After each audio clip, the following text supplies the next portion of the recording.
I rushed through the pouring rain, clutching my portfolio against my chest, desperate to make it to the interview on time.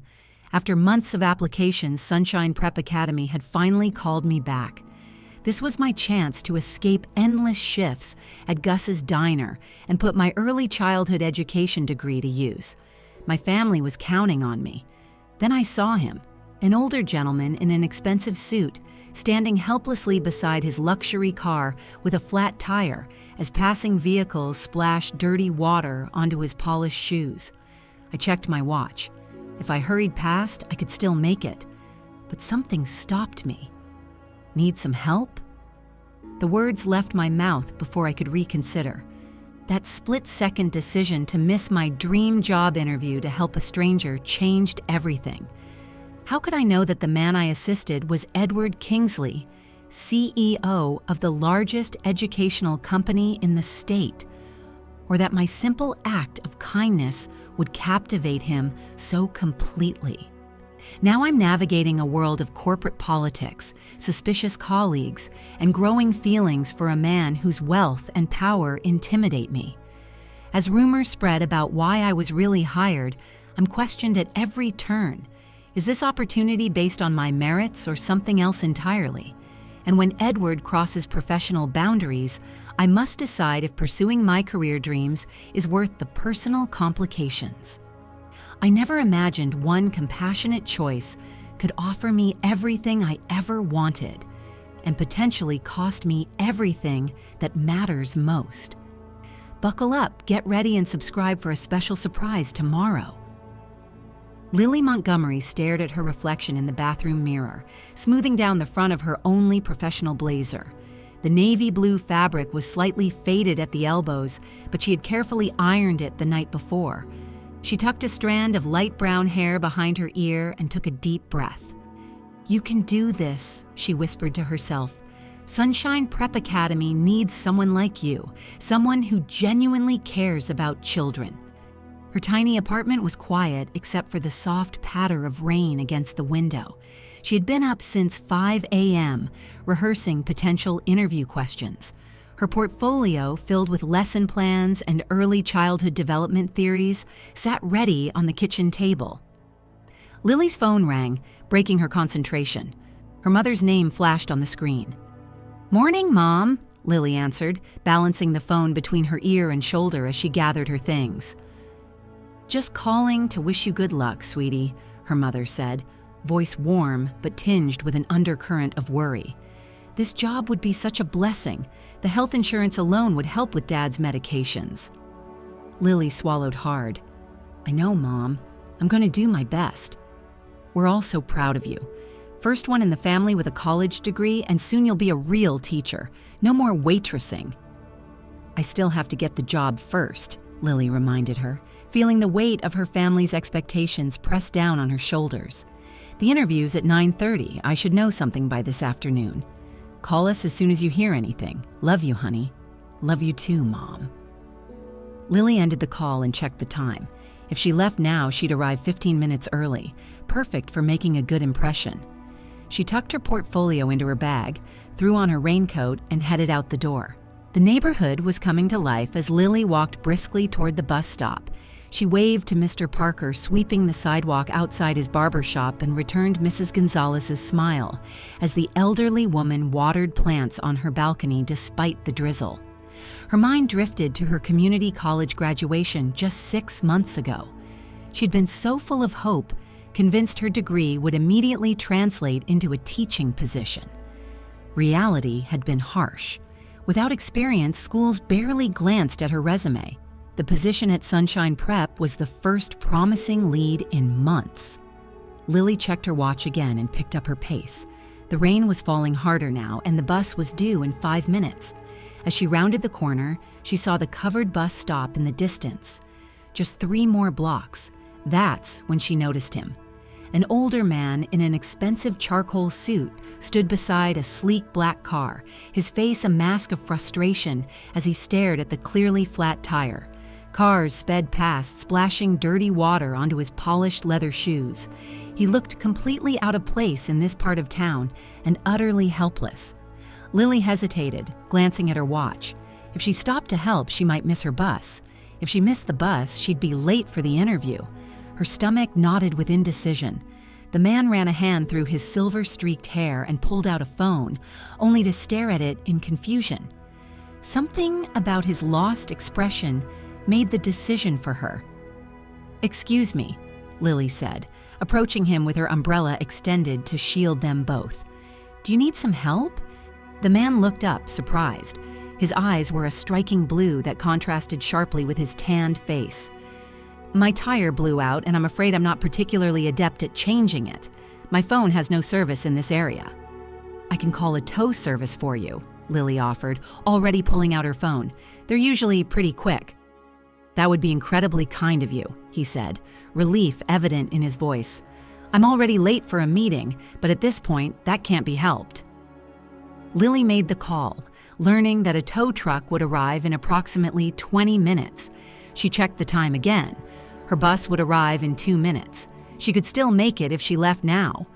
The man noticed her anxious glance. "Please don't let me keep you from your appointment. You've been kind enough already." Lily bit her lip. Walking away felt wrong.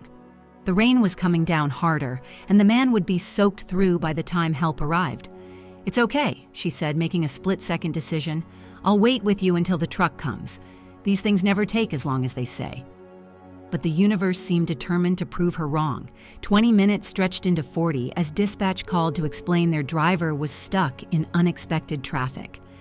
Lily's heart sank as 9:30 came and went. She discreetly stepped away to call Sunshine Prep Academy.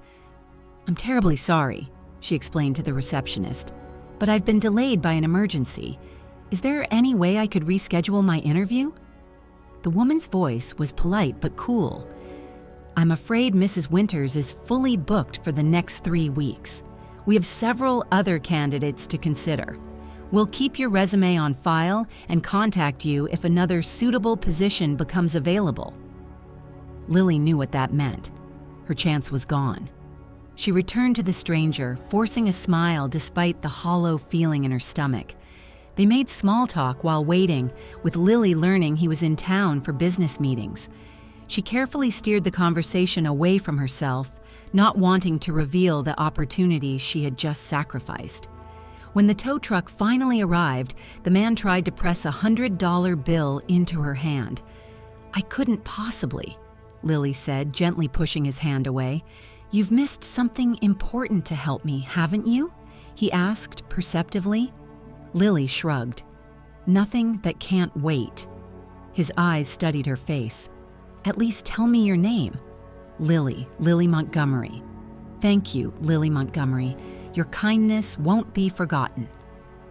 As she walked away in the rain, Lily allowed a few tears to mix with the raindrops on her face. She had just sacrificed her best chance at a teaching position for a complete stranger who would likely forget her by tomorrow. Yet somehow, she couldn't regret doing what felt right. The next morning, Lily tied her apron around her waist and pushed through the swinging doors of Gus's diner.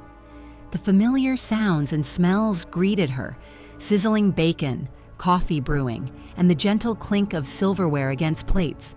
Normally, these sensations brought comfort, but today, they only reminded her of what could have been. "You look like someone stole your sunshine," said Gus, the burly owner with a perpetually stained chef's apron. "That interview didn't go well."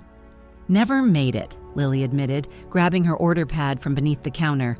"Got caught helping someone with a flat tire in the rain." Gus shook his head. "Always putting others first.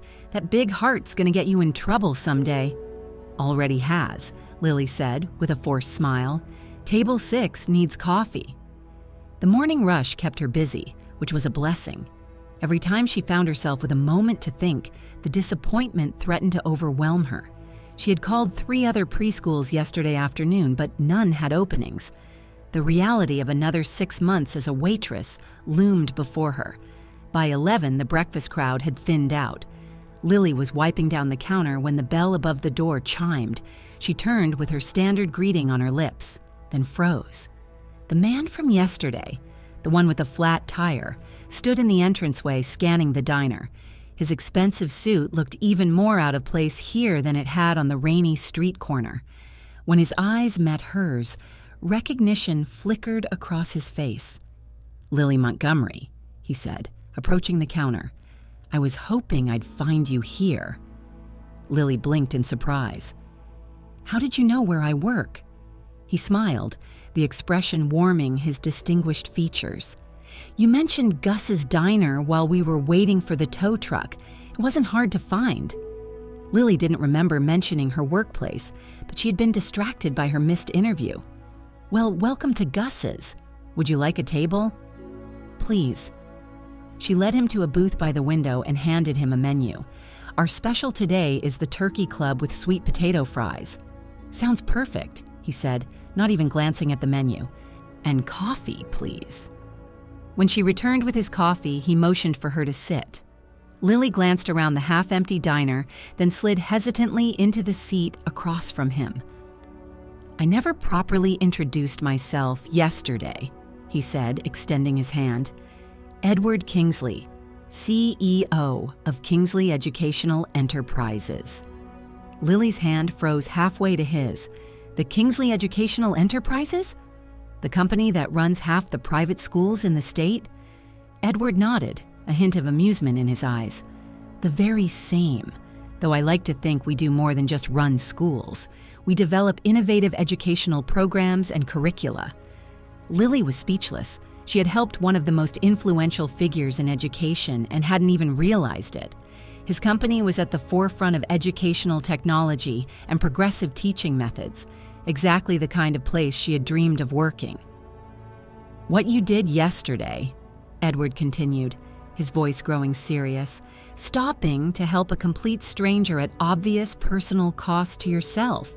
That kind of genuine compassion is rare." Lily shifted uncomfortably. Anyone would have done the same. "No." Edward's voice was firm. "Most people would have hurried past, especially if they had somewhere important to be, which brings me to why I'm here." He reached into his suit jacket and pulled out a business card, sliding it across the table. "You missed a job interview to help me, didn't you?" Heat rushed to Lily's cheeks. "How did you know?" "The portfolio you were carrying, your obvious distress when the tow service was delayed. I put it together afterward." He leaned forward. "What position were you interviewing for?" "Preschool teacher at Sunshine Prep Academy." Edward's eyebrows rose slightly. "You're an educator?" "I have my degree in early childhood education, but I haven't found a permanent position yet," Lily explained. "The interview at Sunshine Prep was my first real opportunity, and I caused you to miss it." Regret tinged his voice. "It wasn't your fault," Lily assured him. "I made the choice to stop." Edward studied her for a long moment. Kingsley Educational Enterprises is launching a new initiative focused on compassion-centered learning. We're developing a curriculum that teaches empathy alongside academics. I came here to offer you an interview." Lily nearly spilled her coffee. "Me? But you don't know anything about my qualifications." "I know the most important qualification," Edward said simply. "You embody the very principle we're trying to teach. The rest, experience, techniques, those can be learned. Character is innate." Suspicion crept into Lily's thoughts. Was this some kind of charity? A wealthy man feeling guilty about costing her a job opportunity? "Mr. Kingsley, I appreciate the gesture, but I don't want a position out of pity." Edward's expression hardened slightly. "I don't make business decisions based on pity, Ms. Montgomery. My company succeeds because I recognize potential. You showed exceptional judgment and character yesterday. Those qualities are valuable to me. The interview is real, and the position would be based on merit." Lily considered his words. An opportunity at Kingsley Educational Enterprises would be beyond anything she could have hoped for, far surpassing the position at Sunshine Prep. But something felt too convenient, too perfect.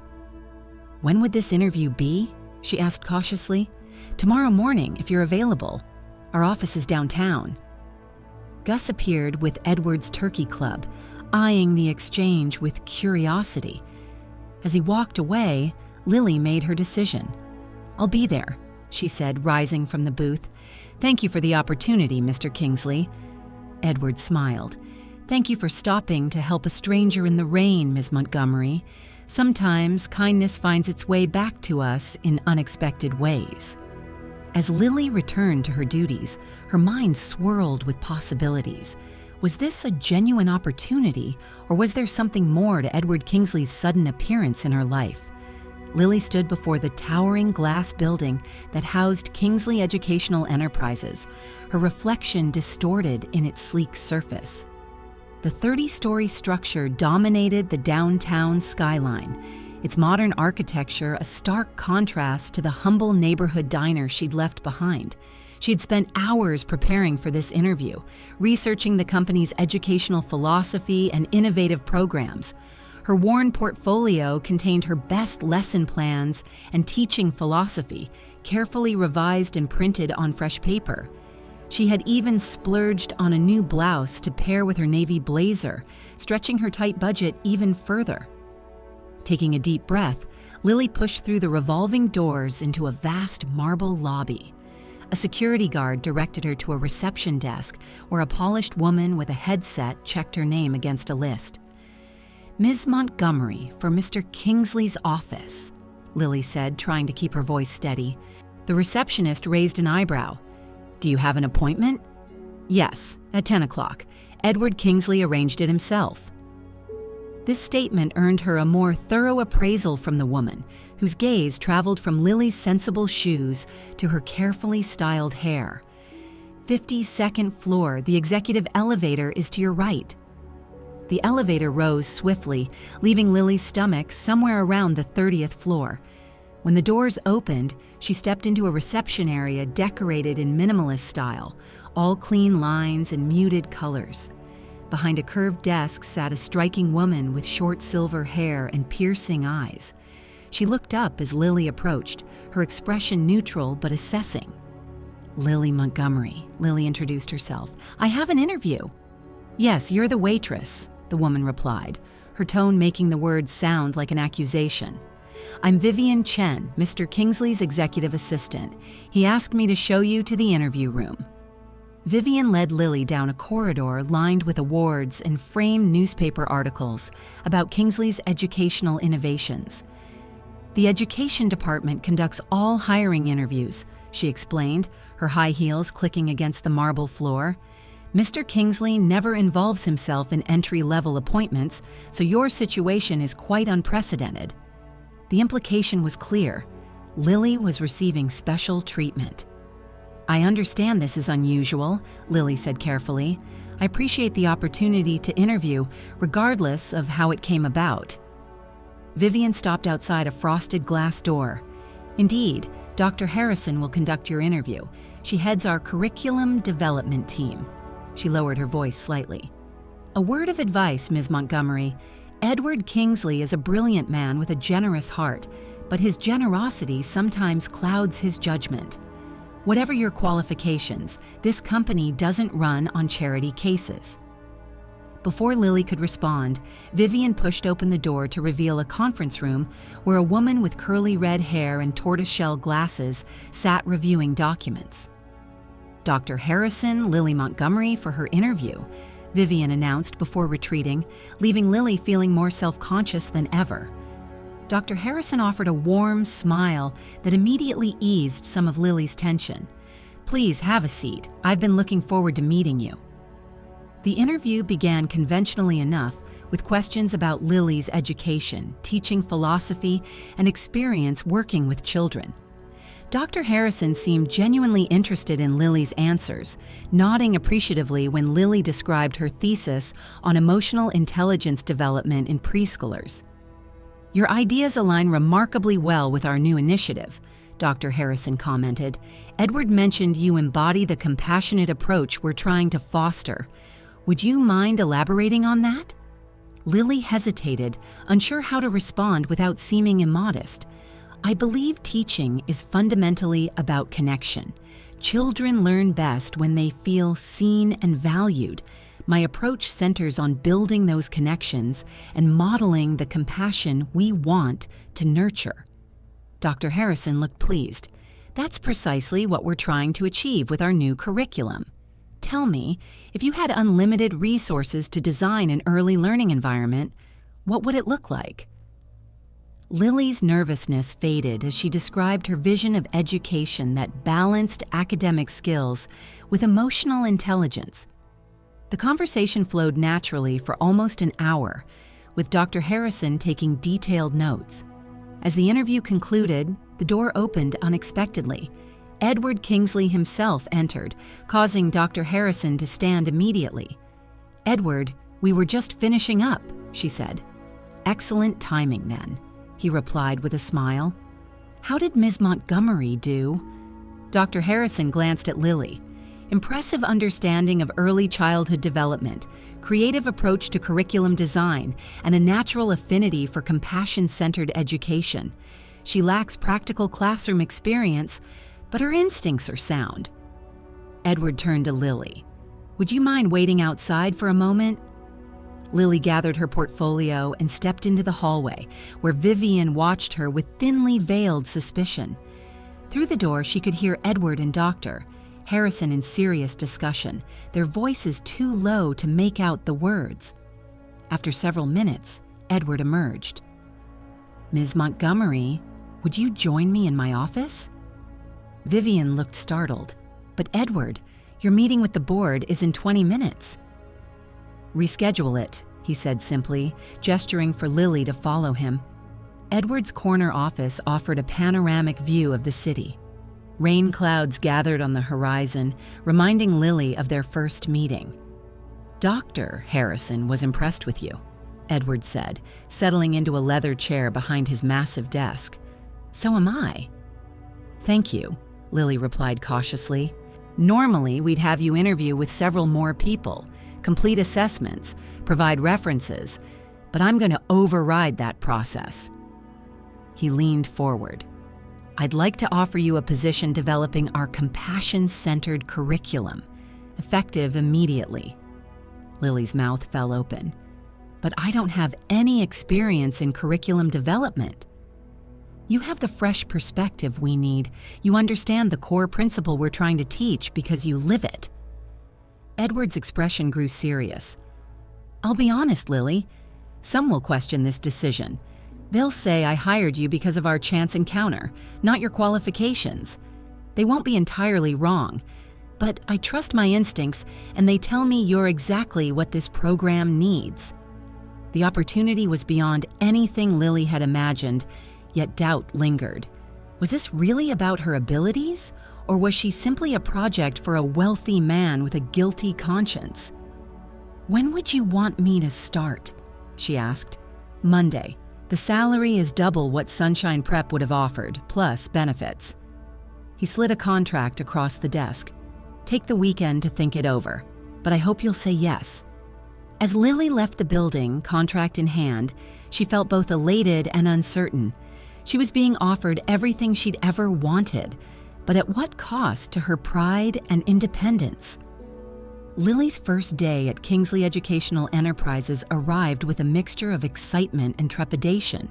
She had spent the weekend poring over the contract, researching the company's projects, and finally calling her parents with the unexpected news. "A curriculum developer? At Kingsley?" her mother had exclaimed. "But how?" Lily had given a simplified version of events, downplaying the coincidence and emphasizing her qualifications. Even to her own ears, the explanation sounded improbable. Now, dressed in her best clothes and clutching a new leather portfolio, a splurge from her last waitressing paycheck, she rode the elevator to the 48th floor, where the education department was located. Dr. Harrison had emailed detailed instructions about her first day, including an orientation schedule and temporary office assignment. The education floor was a stark contrast to Edward's executive level. Instead of sleek minimalism, the space was vibrant and creative, with colorful murals depicting educational concepts and glass-walled meeting rooms filled with prototype learning materials. "You must be Lily," called a friendly voice. A young man with glasses and a bright yellow bow tie approached. "I'm Marcus, doctor." Harrison's assistant. "She asked me to show you around before the department meeting." Marcus led her through the labyrinth of cubicles and offices, introducing her to various team members. Some greeted her warmly, while others offered polite but reserved smiles. "Word travels fast around here," Marcus explained in a low voice as they walked.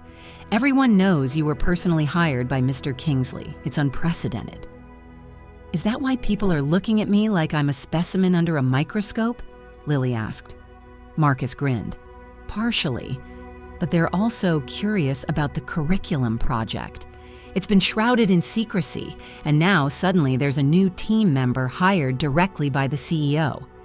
He showed her to a small but comfortable office with a desk, computer, and whiteboard wall. "This is yours for now. The team meeting starts in 15 minutes in conference room C. Dr. Harrison will introduce you officially." Left alone, Lily set down her bag and took a deep breath. The reality of her situation was sinking in. She had gone from waitressing to a corporate office in 3 days. Imposter syndrome crept in, whispering that she didn't belong here among these educated professionals. A knock interrupted her thoughts. Dr. Harrison stood in the doorway, her curly hair contained in a loose bun. "Getting settled in?" she asked, entering the office. "Trying to," Lily admitted. "It's a bit overwhelming." Dr. Harrison nodded sympathetically. "I can imagine. And I should warn you, it might get more overwhelming at the meeting. Some team members are concerned about bringing in someone without corporate experience. But I'll be frank, Lily, Edward shared what you did for him, missing your interview to help a stranger. That kind of instinctive compassion is exactly what we're trying to foster in children." "I appreciate your support," Lily said, "but I don't want special treatment. I want to earn my place here." "And you will," Dr. Harrison assured her. "Just be yourself in the meeting. Share your educational philosophy honestly. That's what got you here." The department meeting was held in a large conference room with walls of windows overlooking the city. About 20 people sat around an oval table, all with laptops open and expectant expressions. Lily recognized several faces from her tour with Marcus. Dr. Harrison opened the meeting with department updates before introducing Lily. "As you know, our compassion-centered curriculum initiative is moving into development phase. I'd like to introduce Lily Montgomery, who's joining our team as a curriculum specialist. Lily has a fresh perspective on early childhood education that aligns perfectly with our vision." A woman with a sleek bob and skeptical eyes spoke up. "Claire Weber, Assessment Design. What exactly is your background in curriculum development, Ms. Montgomery?" Lily felt every eye in the room on her. The truth would come out eventually. "I don't have formal experience in curriculum development," she admitted. "I have a degree in early childhood education from Westridge Community College. Until last week, I was working as a waitress while applying for teaching positions." A murmur rippled through the room. Claire's eyebrows rose dramatically. "Interesting hiring choice for our flagship project." Before Dr. Harrison could intervene, Lily continued, "What I do have is a genuine passion for teaching children empathy alongside academics. My thesis focused on integrating emotional intelligence into standard preschool curricula. I may not have corporate experience, but I understand how children learn and connect." The tension in the room was palpable. A few people exchanged glances, while others typed rapidly on their laptops. "Perhaps Ms. Montgomery could share some of her specific ideas," suggested an older man with kind eyes. "I'm Robert Chen, Science Curriculum. We're all curious about the perspective Mr. Kingsley found so valuable." Grateful for the opening, Lily outlined her approach to compassion-centered learning, drawing on her research and personal educational philosophy. As she spoke, she noticed some of the skepticism fading from faces around the table. Even Claire seemed begrudgingly interested in her concept of empathy stations, where children could practice perspective-taking through guided activities. After the meeting, several colleagues approached to welcome her more personally. Robert invited her to join a working lunch where the science team was developing hands-on experiments for kindergartners. Not everyone will warm up quickly, he warned as they walked together. Claire and her assessment team are particularly protective of the company's academic reputation. They worry that focusing on emotional learning might compromise scholastic achievement. That's a valid concern, Lily acknowledged, but research shows the opposite. Emotional intelligence enhances academic success. Robert smiled approvingly. You'll do fine here, Lily. Just be patient with the skeptics. By late afternoon, Lily was reviewing existing curriculum materials when her computer chimed with a meeting request from Edward Kingsley for 4:30 p.m. today. Her stomach tightened. Was he checking up on her already? Having second thoughts? At 4:25, she took the executive elevator to the top floor. Vivian's cool gaze followed her across the reception area. He's expecting you, she said, her tone suggesting this was yet another irregularity in protocol. Edward greeted Lily warmly, gesturing toward a sitting area rather than his imposing desk. How was your first day? Challenging, Lily answered honestly, but in a good way. The team is incredibly knowledgeable, if somewhat skeptical of the new hire. Edward nodded, as expected. But they'll judge you on your contributions, not your resume. I've scheduled you to present your initial curriculum concepts at next week's board meeting. Lily nearly choked. Board meeting? After 1 week? I believe in throwing people into the deep end, Edward said with a hint of a smile. You'll swim, Lily Montgomery. I'm quite certain of it. Over the next 2 weeks, Lily immersed herself in the curriculum project, arriving early and staying late each day. She quickly discovered that what she lacked in corporate experience, she made up for with fresh perspective and genuine passion. Her ideas for integrating compassion into everyday learning activities resonated with most of the team, though Claire and a few others remained skeptical. Dr. Harrison proved to be an invaluable mentor, guiding Lily through company protocols and educational standards while encouraging her innovative thinking. Their collaboration became the highlight of Lily's workdays, with afternoon brainstorming sessions often running well into evening hours. Edward, meanwhile, began appearing regularly at departmental meetings. His presence was unusual enough that it caused whispers among staff members. More surprising was his particular interest in Lily's contributions. He would often single out her ideas for discussion or request her opinion on specific implementation challenges. He never used to attend these meetings, Marcus whispered to Lily after one such session. Now he's shown up to 3 in a row and keeps calling on you. People are talking. Lily tried to ignore the implications, focusing instead on the upcoming board presentation. Every spare moment was dedicated to refining her curriculum outline and preparing supporting materials. The pressure was immense, but so was her determination to prove herself. On Thursday afternoon, Edward invited her to his office to review her presentation. "Walk me through your main points," he said, leaning back in his chair with unusual attentiveness. Lily outlined her approach to compassion-centered learning, explaining how traditional academic subjects could serve as vehicles for teaching empathy and emotional intelligence. Edward listened intently, asking occasional questions that pushed her thinking in new directions. "What about assessment?" he asked. Claire raised a valid concern about measuring outcomes. "I've developed a rubric for observing and documenting compassionate behaviors," Lily explained. "It tracks both frequency and quality of interactions. We can use it alongside standard academic assessments to show correlation." Edward smiled, a genuine expression that transformed his normally serious face. "Impressive. You've anticipated the board's likely objections." As their meeting concluded, the elevator chimed and a teenage boy stalked into the office without knocking. He stopped short at the sight of Lily. "Dad, we had dinner plans," he said, his tone accusatory. "Who's this?" Edward's expression shifted to one of mild exasperation. "Lily Montgomery, this is my son, Jason.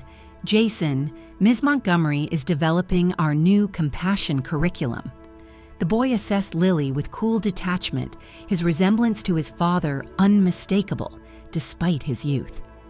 Another one of your projects? The comment stung, but Lily extended her hand anyway. It's nice to meet you, Jason. He ignored her hand.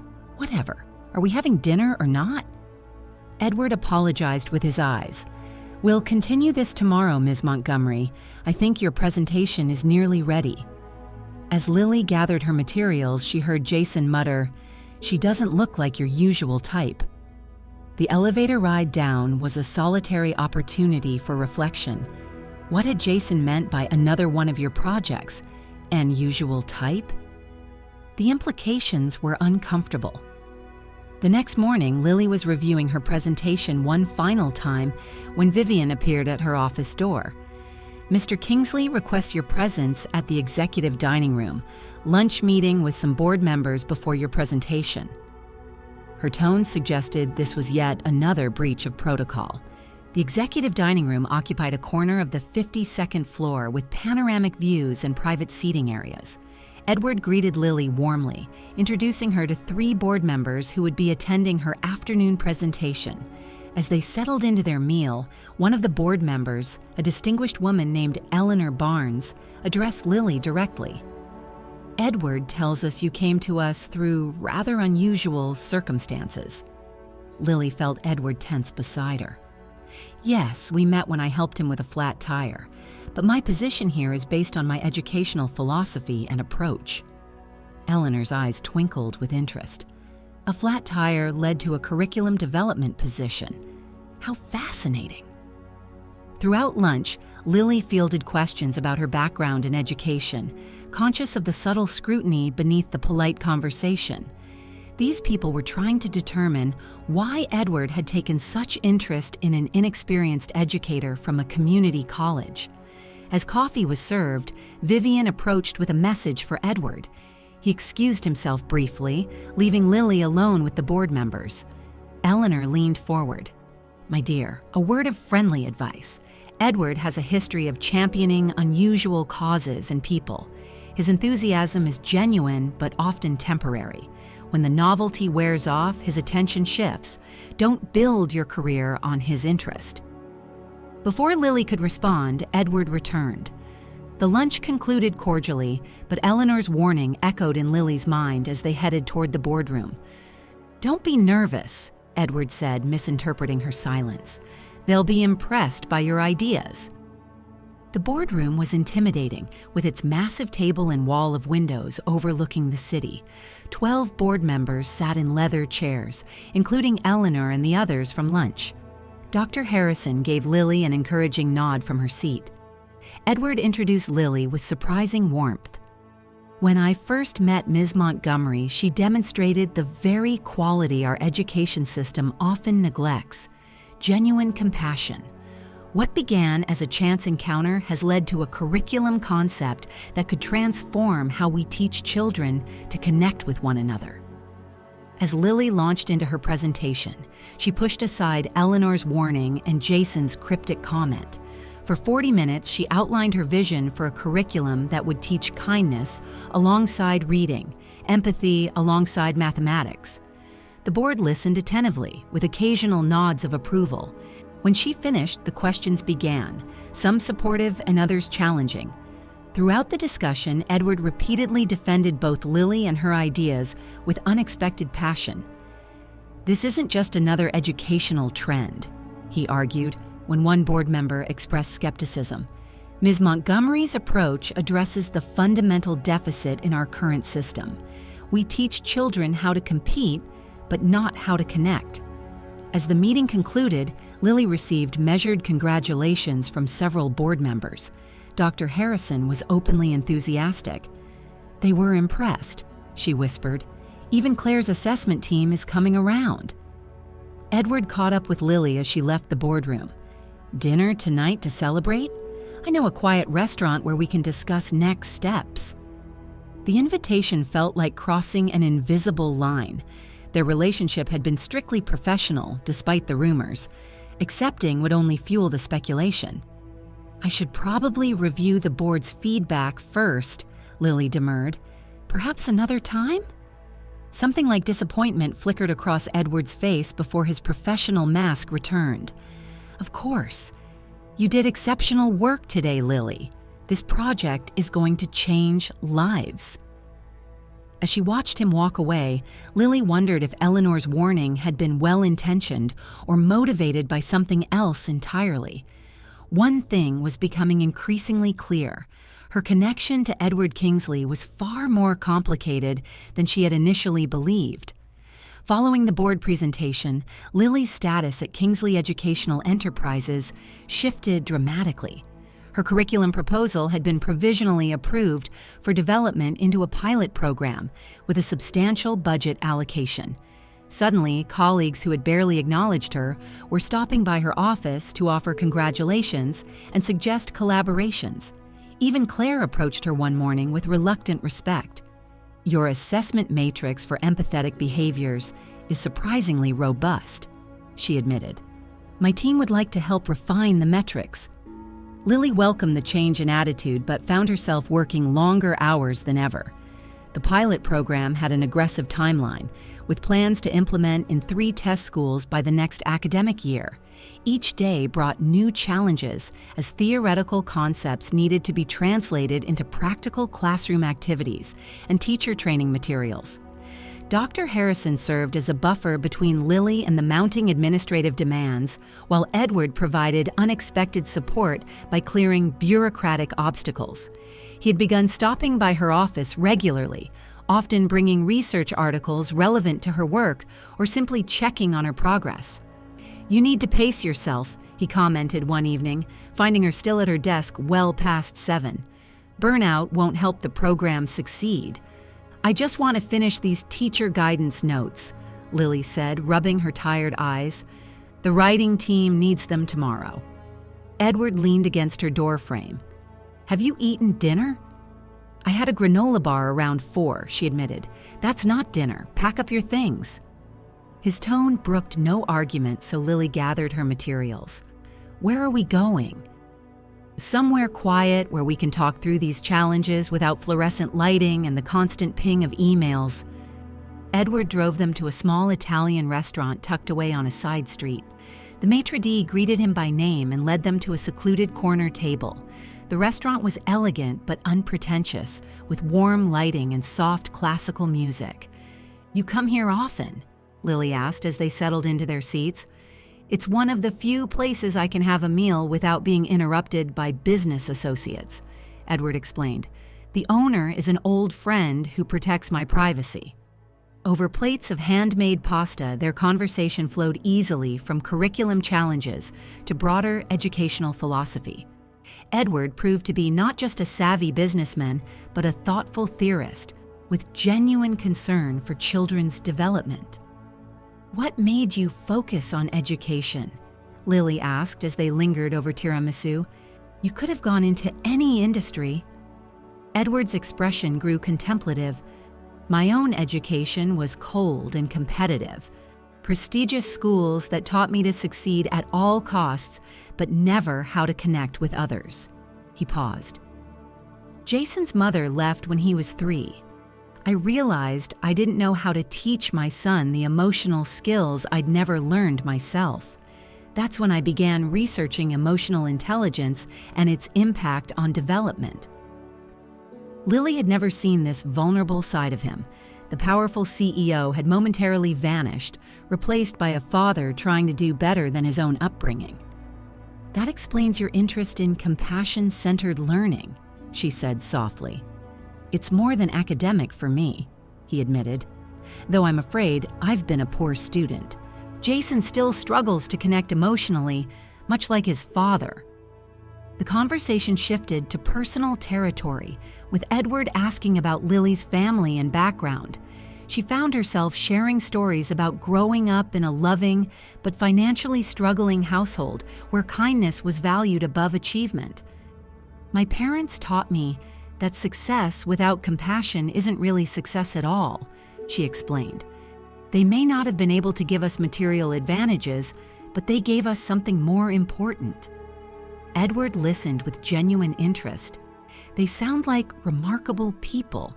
I'd like to meet them someday." The comment held implications that Lily wasn't ready to examine.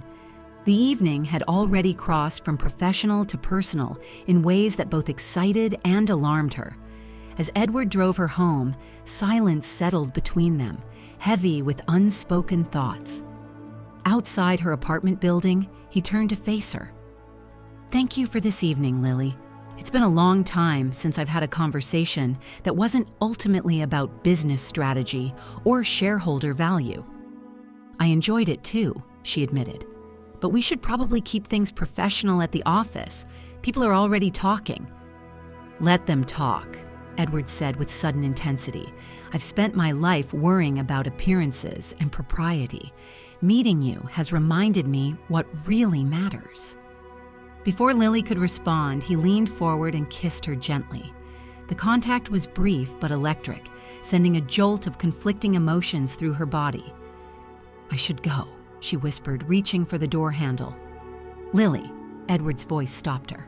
"The board meeting for final approval of the pilot program is next Thursday. We'll need a comprehensive presentation of the curriculum as it's developed. Can you be ready?" The shift back to business was jarring but necessary. "I'll be ready," she promised. As she entered her apartment, Lily's mind raced with confusion.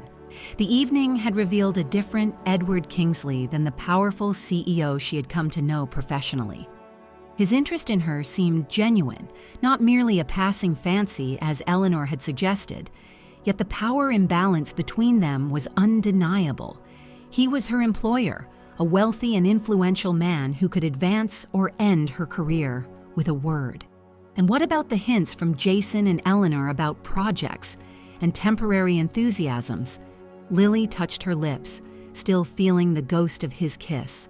The curriculum project was her professional dream come true, but this unexpected personal complication threatened everything she had worked for. If their relationship became public, would her colleagues ever respect her achievements as her own? As she prepared for bed, her phone chimed with a text message from Edward. "Thank you for a perfect evening. Your perspective is changing not just our curriculum, but my thinking as well." Lily stared at the screen, uncertain how to respond. Whatever was developing between them would require careful navigation, for both their sakes. The days following their dinner became an intricate dance for Lily. At work, she maintained a strictly professional demeanor with Edward, yet she couldn't deny the electricity that passed between them during meetings. Their shared glances conveyed an understanding that transcended their business relationship. The final board presentation was approaching rapidly, and Lily threw herself into preparations, working tirelessly to perfect every aspect of the curriculum. Dr. Harrison provided invaluable feedback, often staying late to help refine the materials. "The board is particularly concerned about implementation costs," Dr. Harrison advised during one evening session. "We need to demonstrate clear value against investment."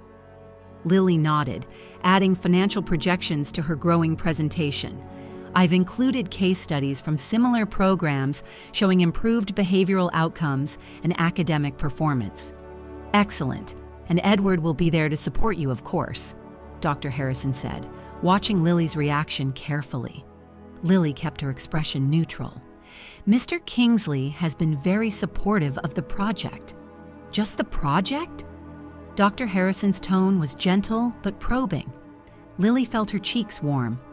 "I'm not sure what you mean." "Lily, I've worked with Edward for 8 years. I've never seen him as personally invested in an initiative or a team member as he is with you." Dr. Harrison removed her glasses and rubbed the bridge of her nose. "I'm not judging. I just want you to be careful. Office relationships are complicated enough without the CEO being involved." "We're colleagues working on an important project," Lily insisted, though the kiss they had shared made that statement a half-truth at best. Dr. Harrison simply nodded, but her expression conveyed that she wasn't convinced. The next morning, Lily arrived early to find Jason Kingsley waiting outside her office. At 16, he embodied the awkward transition between adolescence and adulthood, with his father's strong features not yet fully settled into his face. "Can I help you, Jason?" Lily asked cautiously, unlocking her door. "My dad wants me to see your compassion curriculum," he said. his tone conveying skepticism. "Says it would be good for me." Lily gestured for him to enter. "I'm happy to show you what we're working on, but I get the feeling that's not really why you're here." Jason slouched into a chair, studying her with surprising intensity. "You're different from the others." "Others?" "My dad's projects. The people he decides need his help or guidance." Jason's directness was unsettling. There was the refugee artist he sponsored last year, the recovering addict he hired as his driver, the single mom he put through medical school. Lily absorbed this information with growing discomfort. "Your father seems to enjoy helping people. He collects causes like some people collect art," Jason said bluntly, "gets intensely involved, then moves on once he's fixed their problems, or gets bored trying." The comment stung, resonating uncomfortably with Eleanor's warning. "That's a rather cynical view." Jason shrugged. "Just telling you what I've seen. But like I said, you're different. He talks about you differently." "How so?" "Like you're fixing his problems, not the other way around." Jason stood abruptly. "Anyway, I told him I'd check out your curriculum, so show me something." Lily spent 20 minutes walking Jason through the core concepts of compassion-centered learning. To her surprise, he asked thoughtful questions and seemed genuinely engaged. "It's not totally lame," he concluded as he prepared to leave, which Lily interpreted as high praise from a teenager. "Thank you for coming by, Jason," she said sincerely. "Your input is valuable." He paused at the door. "Just so you know, my dad doesn't usually kiss his charity cases, so whatever this is, it's new territory." With that bombshell, he left. Lily sank into her chair, Jason's words echoing in her mind. Was that all she was to Edward? A project? A cause?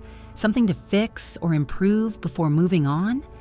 Their connection had felt genuine, but doubt crept in like a shadow. She was still processing when Edward appeared in her doorway, looking particularly handsome in a charcoal suit. "Jason said he stopped by. I hope he wasn't rude," Edward said.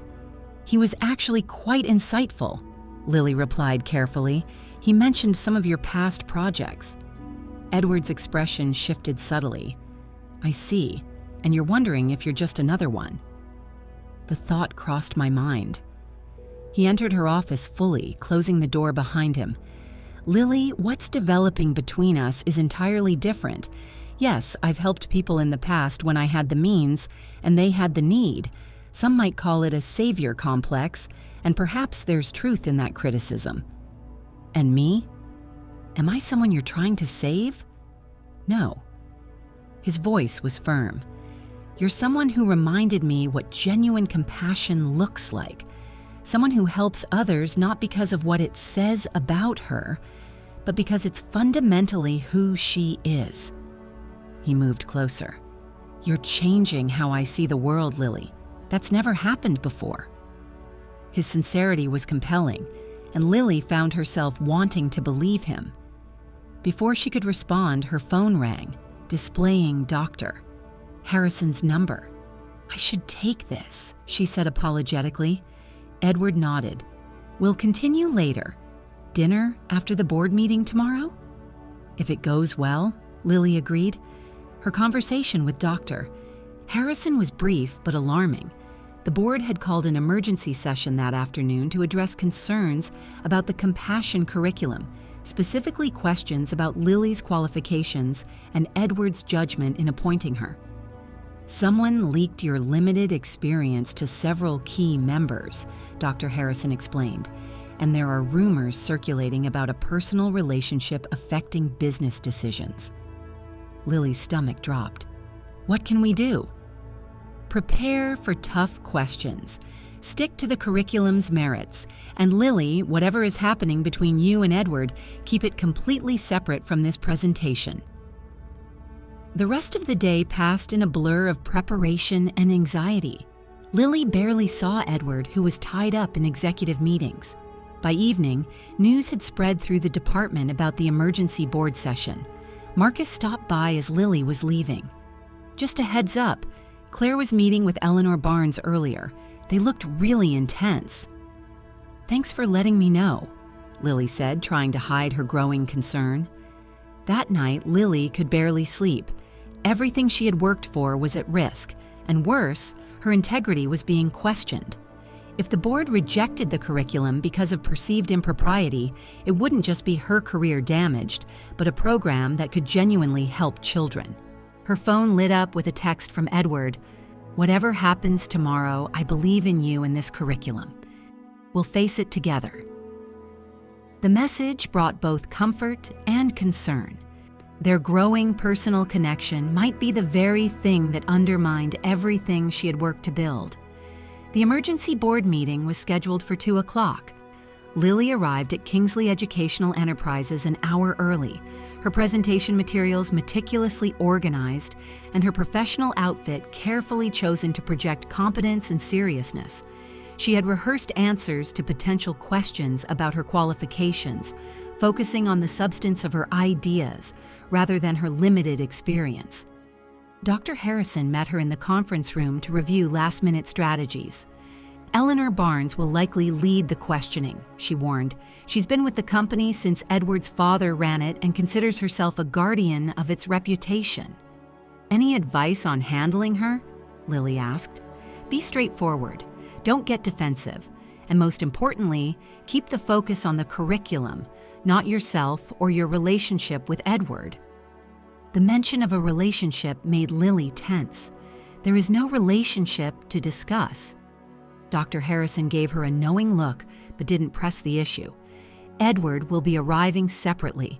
The board specifically requested he not meet with you before the session." That detail sent a chill through Lily. The situation was even more serious than she had feared. By 2 o'clock, the boardroom had filled with 13 board members, including Eleanor Barnes, whose shrewd eyes tracked Lily's every movement. Claire sat in an observer's chair along the wall, her expression unreadable. Edward entered last, nodding professionally to Lily but maintaining his distance as he took his seat at the head of the table. "This emergency session has been called to address concerns about the Compassion Curriculum project," began Eleanor, not bothering with pleasantries. "Specifically, questions have been raised about Ms. Montgomery's qualifications and the process by which she was selected to lead this high-profile initiative." Edward leaned forward. "Eleanor, we've already discussed Ms. Montgomery's unique perspective and the value she brings to this project." "Yes, you've made your opinion quite clear, Edward," Eleanor replied coolly. "However, information has come to light suggesting your judgment in this matter may be compromised by personal factors." The implication hung in the air. Edward's face remained impassive, but Lily noticed his jaw tighten. "Perhaps Ms. Montgomery could address these concerns directly," suggested another board member, offering Lily an opportunity to speak. Lily stood, forcing her voice to remain steady. "I understand your concerns about my background. It's true that I don't have years of corporate experience or advanced degrees from prestigious universities. What I do have is a genuine understanding of how children develop empathy and compassion. My approach is grounded in both research and practical observation." "Your dedication is admirable," Eleanor said, "but this company has never entrusted a multi-million-dollar initiative to someone 6 months out of community college. The unusual circumstances of your hiring raise questions about whether proper protocols were followed."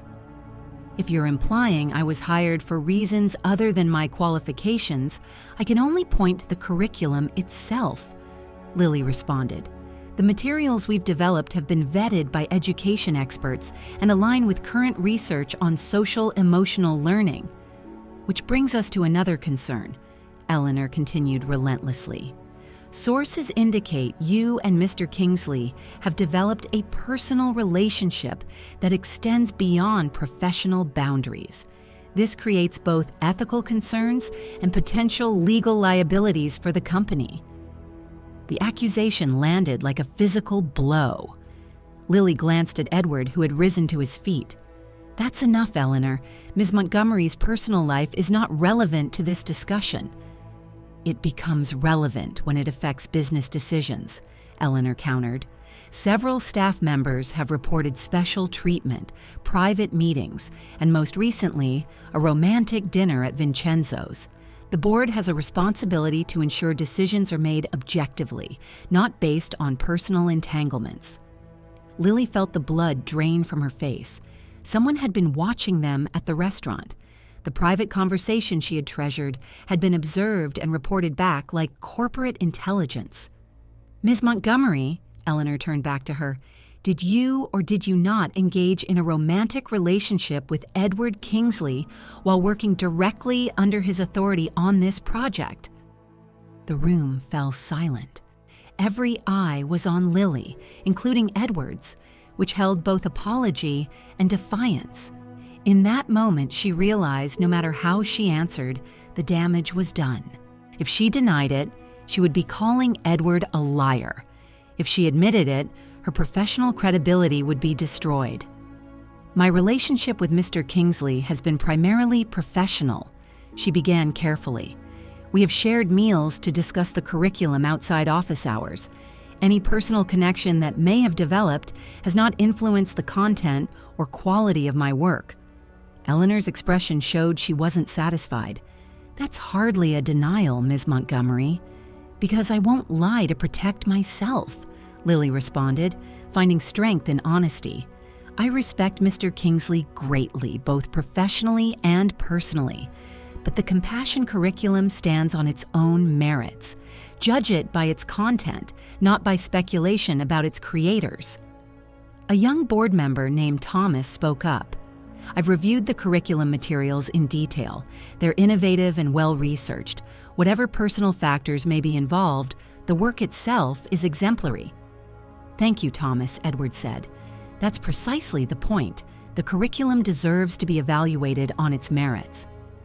The curriculum isn't the only concern here, Eleanor persisted.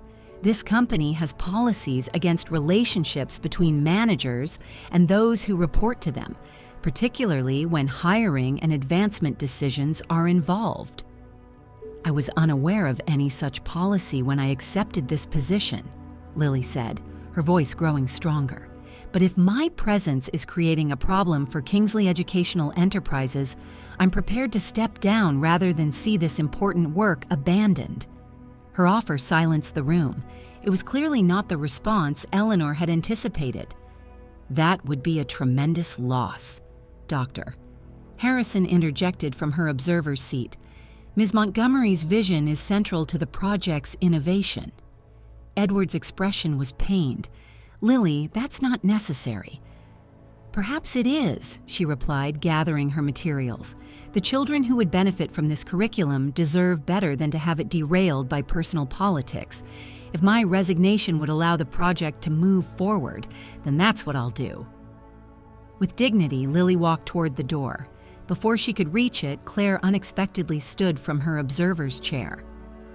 For what it's worth, she said, addressing the board, I was initially skeptical of Ms. Montgomery's qualifications, but her work has been exceptional.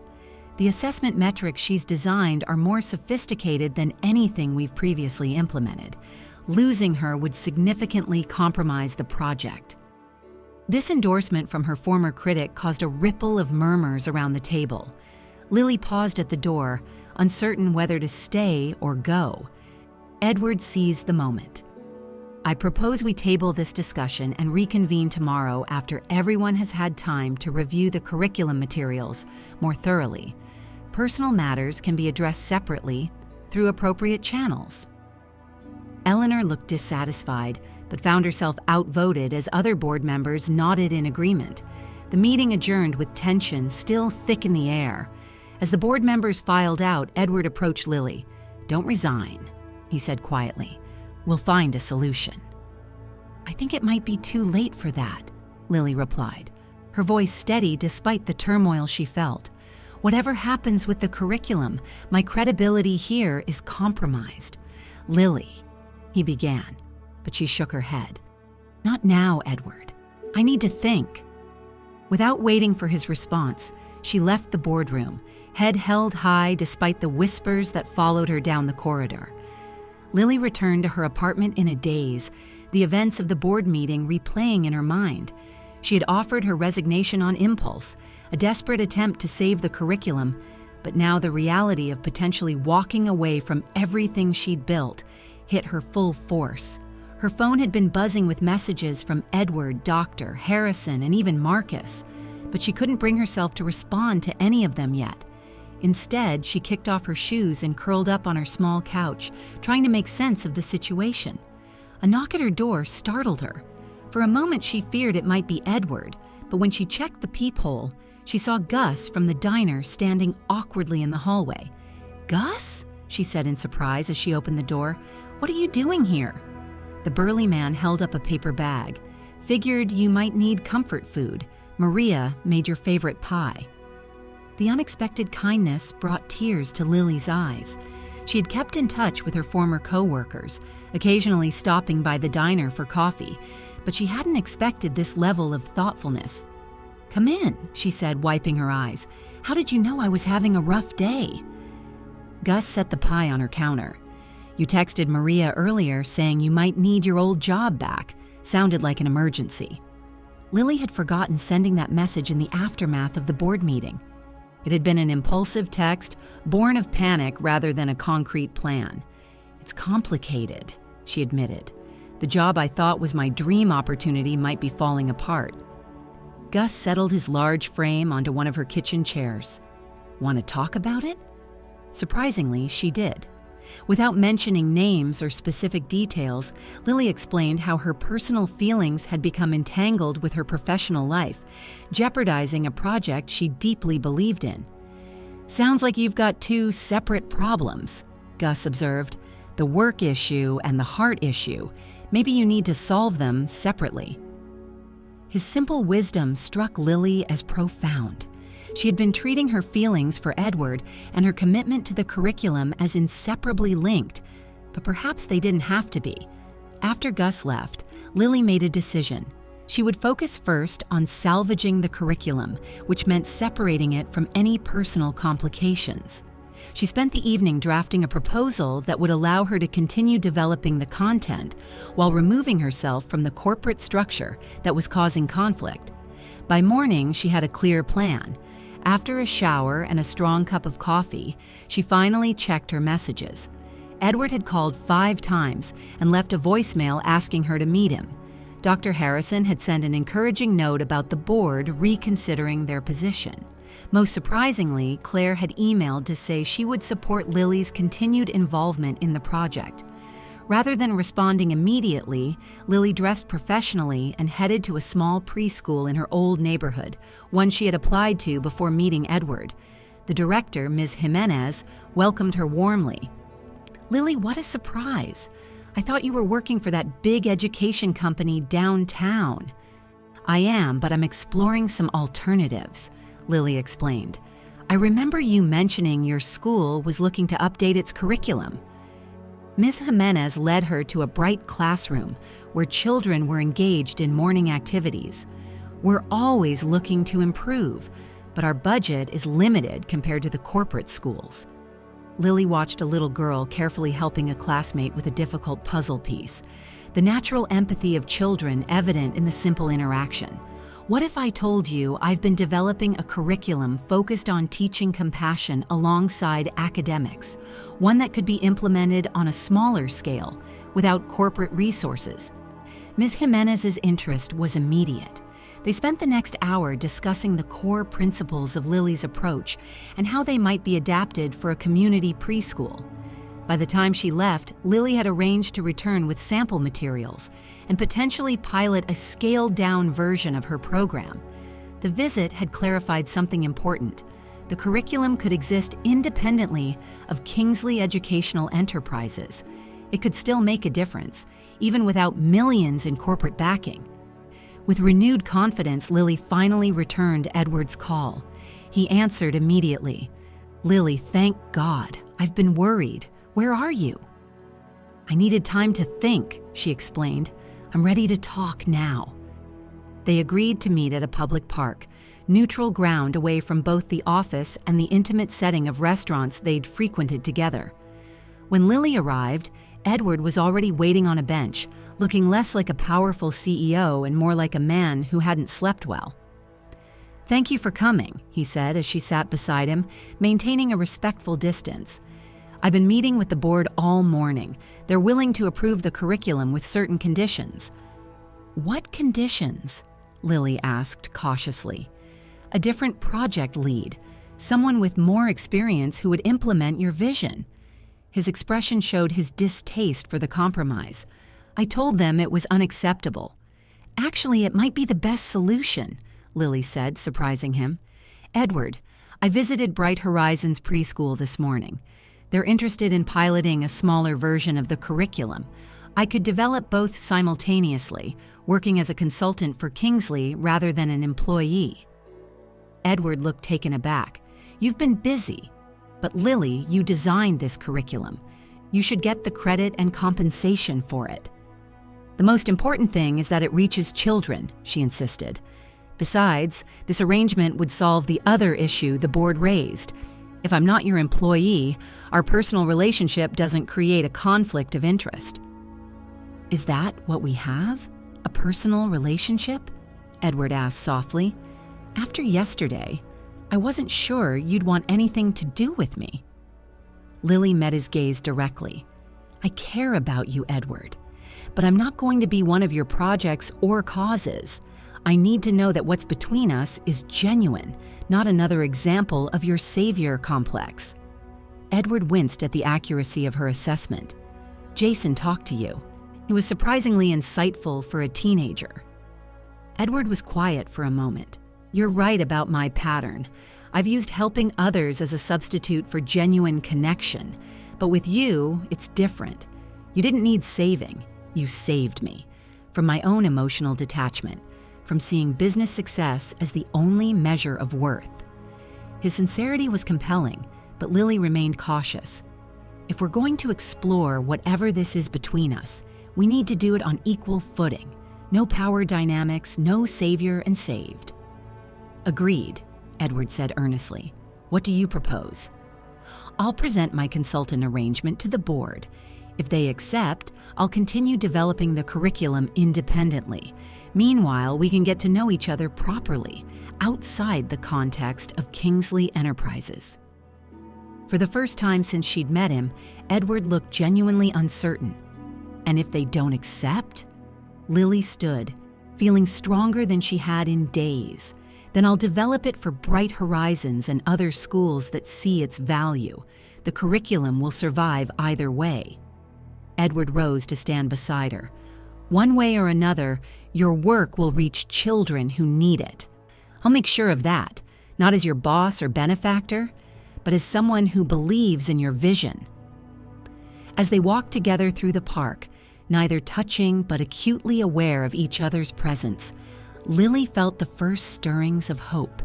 She had found a path forward that preserved both her professional integrity and the possibility of personal happiness. 6 months after the turbulent board meeting, Lily stood in the doorway of a bright classroom, watching 20 preschoolers engage in what looked like ordinary play, but was actually carefully designed compassion learning. Children at the building station were practicing cooperation and resource sharing, while others at the story corner were discussing characters' feelings using emotional vocabulary they'd been developing all semester. Ms. Jimenez approached with a clipboard of observation notes. "The progress has been remarkable. Parents are reporting changes at home, too. Children mediating their own conflicts, expressing empathy unprompted." "That's exactly what we hope to see," Lily said, satisfaction warming her voice. The Bright Horizons pilot program had exceeded expectations, drawing attention from educators across the district. What had begun as a small-scale alternative had become a showcase for the curriculum's effectiveness in real-world settings, with limited resources. Kingsley Educational Enterprises had also implemented the curriculum in 3 of their premium schools, but with modifications that Lily had fought against. The corporate version emphasized measurable outcomes over the organic development of compassionate behavior, a compromise she had reluctantly accepted when the board insisted on quantifiable results.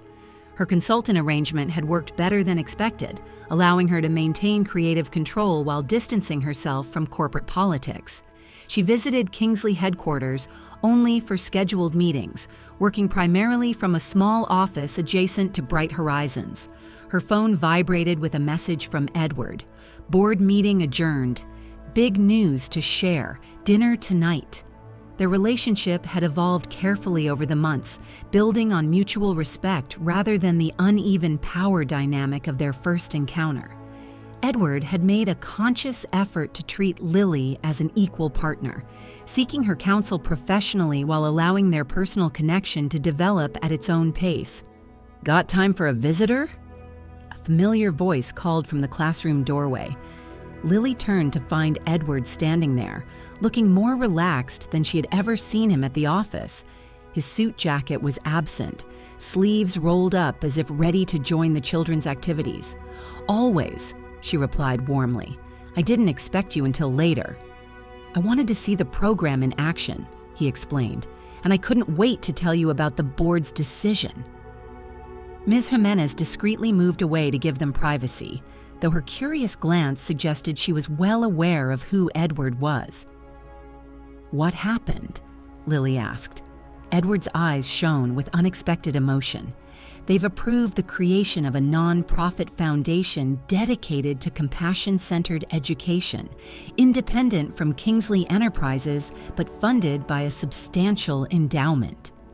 "Edward, that's wonderful," Lily said, genuinely impressed. "Who will lead it?" "That's the other news." He took a deep breath.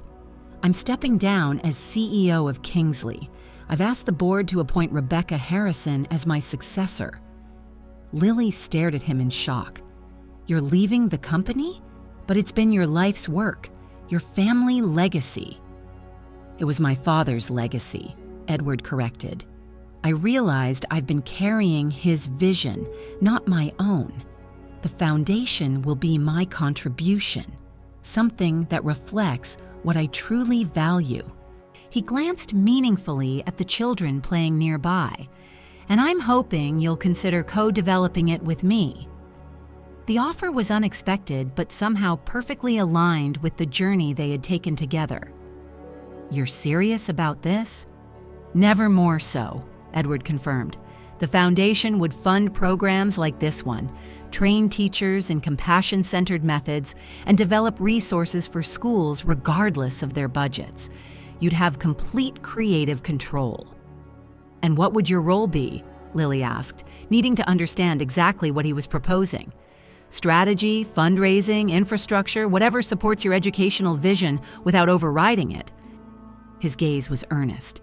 "Equal partners, Lily. No boss, no employee, just two people who believe in the same mission." Lily considered his offer carefully. It represented everything she had hoped to achieve, a chance to impact children's lives on a scale she had never imagined possible. Yet her cautious nature required one more question. "And us? Our personal relationship?" Edward smiled gently. "That's a separate conversation, as it should be. Whatever you decide professionally won't change how I feel about you personally." Their conversation was interrupted by a small voice. "Mr. Edward, you came back." Jason, now volunteering at Bright Horizons twice weekly as part of a community service program, approached with a paint-smudged hand. Edward's face lit up at the sight of his son. The teenager had gradually warmed to Lily, finding in her classroom a place where his emotional awkwardness wasn't judged, but gently guided toward growth. "I promised I would," Edward replied, accepting a slightly sticky handshake. "How's your mural project going?" "The kids are actually following my instructions today," Jason said with mild surprise. "Lily taught me how to ask them questions instead of just telling them what to do. Works better." The genuine connection between father and son, still healing but visibly strengthening, filled Lily with quiet joy. Both Kingsleys were learning the compassion skills her curriculum taught, proving that emotional intelligence could be developed at any age. Later that evening, Lily and Edward walked together along the riverside path, where they had first met 6 months earlier. They passed the exact spot where his car had sat with its flat tire, the moment that had changed both their lives. "I've been thinking about your offer," Lily said as they paused to watch the sunset reflect on the water, "and I want to accept with one condition. The foundation needs to prioritize underserved communities, not just elite schools." Edward nodded. "Already written into the charter. What else?" "I want Jason involved. He has a natural talent for connecting with the children, even if he doesn't recognize it yet." "He'll be thrilled. Terrified, but thrilled." Edward smiled, then grew serious. "There's something else I wanted to discuss. Something personal." Lily turned to face him fully. "I'm listening." "These past months, getting to know you outside of work, seeing your passion and principles in action, it's changed me in ways I'm still discovering." He took her hands in his. "I'm not offering you a job or a project, Lily. I'm offering my heart, complicated and imperfect as it is." The simple sincerity of his words touched Lily deeply. This was not the polished CEO or the wealthy benefactor speaking, but simply a man who had found something precious and unexpected. "I think I've been yours since you stopped to help a stranger in the rain," he continued, "not because you hoped for anything in return, but because it was the right thing to do." Lily squeezed his hands gently. Sometimes the right thing leads to unexpected gifts. As Edward pulled her close, Lily reflected on the strange journey that had brought them together. A missed interview, a chance encounter, professional challenges and personal revelations, all weaving together to create something neither could have planned or predicted. The compassion she had shown that rainy day had returned to her, multiplied in the form of professional fulfillment, meaningful work, and a relationship built on mutual respect and genuine understanding. As their lips met, sealing unspoken promises, Lily knew that sometimes the greatest detours in life lead exactly where we need to go.